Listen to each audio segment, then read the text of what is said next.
Bonjour à tous et à toutes. Alors, je suis ravie de vous retrouver aujourd'hui pour parler qualité des données, fiabilité des données avec un oculomètre. Ça peut arriver de temps en temps qu'en fait, lors de l'enregistrement avec votre oculomètre ou lors de l'analyse, il y ait des petites difficultés que rencontre l'appareil. Et en fait, ça peut générer des données qui sont un peu moins fiables. Et donc, j'ai envie de vous montrer des exemples, tout simplement parce que ça pourrait vous arriver.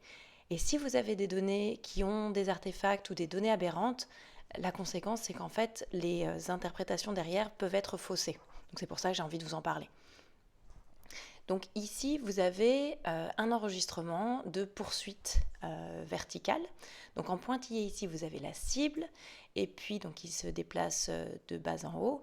Et ensuite, vous avez l'œil droit et l'œil gauche. Donc l'œil gauche en orange qu'on voit ici, et l'œil droit en vert.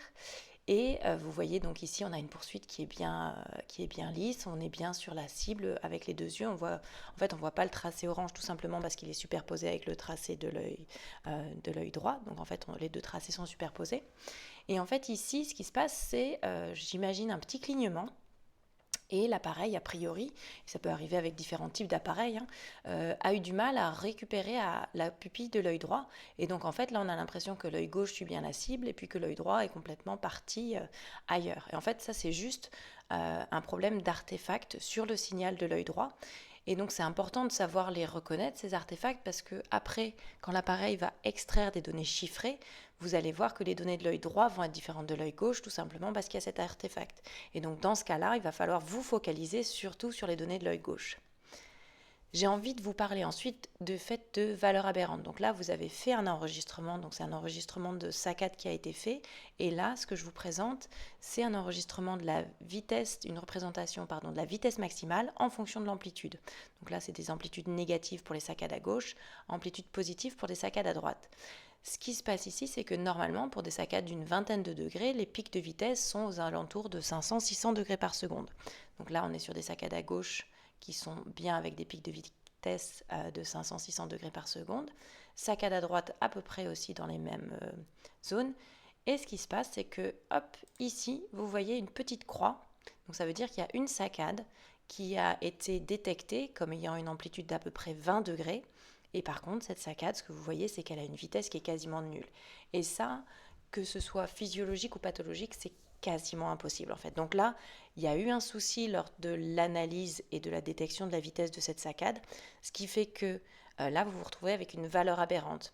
La conséquence, c'est que l'appareil ayant cette valeur aberrante, en fait, on va faire des moyennes après, ce que vous pourrez retrouver ensuite dans vos valeurs chiffrées. Donc là, vous avez la vitesse des saccades à gauche et la vitesse des saccades à droite ici. Et ce que vous voyez, c'est que la vitesse des saccades à gauche est inférieure à la vitesse des saccades à droite et elle apparaît comme étant hors norme.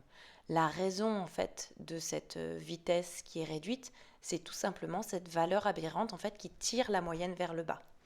Et c'est pour ça aussi que vous avez une variabilité qui on voit ici entre parenthèses qui est beaucoup plus élevée, de 110 degrés par seconde, alors qu'ici on a une variabilité qui est normale. Donc dans ce cas-là, quand vous avez une valeur aberrante de ce côté-là, vous pouvez déjà regarder le graphique et voir que ces saccades à gauche-là, elles ont des vitesses qui sont proches de ce qui est attendu, puisque les pointillés représentent ce qui est attendu pour des sujets sains.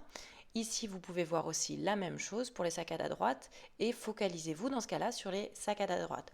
Voilà, l'idée de ce petit focus, c'était un petit peu de vous dire, les appareils, en fait, ils font de leur mieux, mais de temps en temps, il y a des petits soucis avec les algorithmes, avec les détections, qui peuvent faire que vous avez des valeurs aberrantes ou des artefacts. Et en fait, si vous mettez à interpréter ces artefacts ou ces valeurs aberrantes, vous allez dire que votre patient est hors norme ou a des soucis. Et en fait, c'est juste un petit souci au niveau de l'appareil. Donc là, ça peut être... Dans le cas des artefacts ici, ça peut être si vous détectez ça pendant l'enregistrement et que ça devient systématique, de refaire quelques réglages et ça va vous permettre de régler ça. Voilà, je vous remercie beaucoup pour votre attention et je vous dis à bientôt pour une prochaine vidéo.